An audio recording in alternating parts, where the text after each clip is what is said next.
လူရောပစ္စည်းရောပါတယ်ဆိုတော့သူရောနိုင်ပါမလားလို့လည်းပြောနေကြတယ်ချက်ဆောက်ပန်းပခုံပတ်မှာလူ၈ယောက်အရိုက်ခံရတဲ့တဲမှာမြန်မာပြည်သား၂ယောက်လည်းပါတယ်10လပဲ6ရက်နေ့ဒီနေ့တက်လာတဲ့တဲ့မှာပန်းပခုံပတ်မှာအခုတွေ့နေရတဲ့ဘောင်းမီမဲတို့အင်ကြီးလိမ်မော်ရဝစ်ထားတဲ့အမျိုးသားကပထမကားပေါ်ကဆင်းလာပါတယ်ရှင်သူ့အသက်က39နှစ်ထိုင်းလူမျိုးပါမပြောမဆိုဘဲနဲ့ပထမတအူးကဘသူ့ကိုကန်လိုက်တယ်လဲဆိုရင်မြန်မာပြည်သားဖြစ်တဲ့မောင်ထွေးကန်ကြဘလောက်တော့ပြေးလဲဆိုရင်မောင်ထွေးအောက်ကိုလဲကျသွားပြီးတော့ခေါင်းအနောက်ဒီနေရာက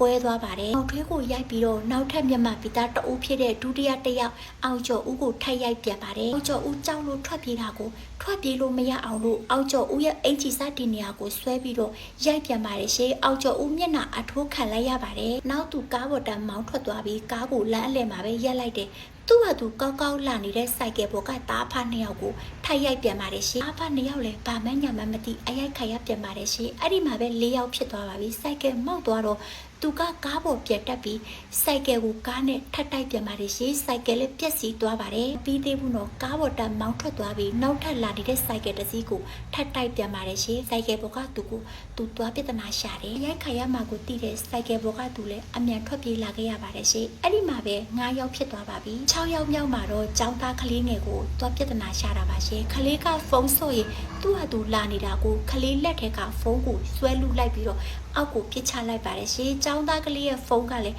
ကွဲသွားပါတယ်။2ယောက်မြောက်ဖြစ်တဲ့နောက်ထပ်1ယောက်ကိုပြဿနာသွားရှာပြန်ပါတယ်ရှင်။ကားရက်လိုက်ပြီးစိုက်ကယ်မောင်းလာတဲ့လာအိုမောင်လေး1ယောက်ကိုသွားရိုက်ပြန်ပါတယ်ရှင်။လာအိုမောင်လေးလည်းပါမဲညာမမသိနေရင်းနဲ့အရိုက်ခံလိုက်ရပါတယ်ရှင်။သူအဲ့လိုမျိုးလိုက်ပြဿနာရှာတာ10ဦးရှိသွားပြီလို့သိရပါတယ်။ရဲကအဲ့ဒီနေ့မှာပဲသူ့ကိုသွားရှာလာခဲ့ပြီးရုံးကိုခေါ်လာခဲ့ပါတယ်ရှင်။မင်းသူများကိုဘာလို့အဲ့လိုမျိုးအရင်သွားလောက်တာလဲပါအကြောင်းရှိလို့လဲမင်းသူများကိုသွားလို့ရတဲ့အကြောင်းက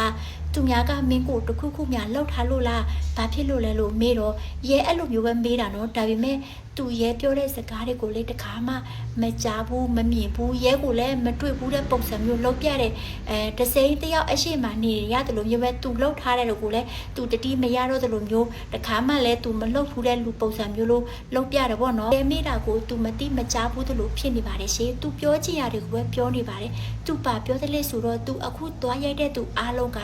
သူ့ကလေးတွေကိုအရင်လာလှုပ်တာလို့ဖြေပါတယ်ရှင်သူပြောတယ်လို့သူ့ကလေးတွေကိုဒီလူတွေကအရင်ဆုံးလာလှုပ်ထားလို့သူကတော့ပြန်လှုပ်တာလားရဲစစ်စေတော့ဘသူမှသူ့ကလေးတွေကိုလာမလှုပ်ကြပါဘူးရှင်တိတယ်မတိမြင်တော့မမြင်ဘူးကြဘူးတဲ့ရှင်သူ့ပုံကပုံမှန်မဟုတ်တော့ဘူးနေသူများကိုအရင်တော့ပြဿနာရှာတယ်ဆိုတော့ရဲကသူ့ကိုစစ်ဆေးလိုက်တော့ဟိုရတွေကိုတုံးဆွဲထားတာကိုတွေ့ရပါတယ်ရှင်ရဲကသူ့ကိုထိမ့်သိမ့်မလို့သိရပါတယ်ရှင်သူများကိုအရင်သွားလှုပ်ထားတော့လူက8ယောက်စိုက်ကယ်တွေရောဆိုတော့ယော်တောင်ယော်လို့နိုင်ပါမလားသူပြောပြတယ်လို့ပဲကလေး2ယောက်ရှိလားဆိုတော့သူ့ကလေး2ယောက်ကတကယ်ရှိပါတယ်ရှင်အဲ့လိုအထဲမှာတွန်းနေရတော့သူ့ရဲ့ကလေး2ယောက်ကိုဘသူကတာဝန်ယူဆောက်ရှောက်မလဲလို့လဲပြောနေကြပါတယ်ရှင်နေရေးကလေး2ယောက်ကဒုက္ခရောက်ရပါတယ်ရိုက်ခံရတဲ့မြန်မာပြည်သားအကူနဲ့တခြားသူတွေလည်းအမြင်တက်တာပါစေရှင်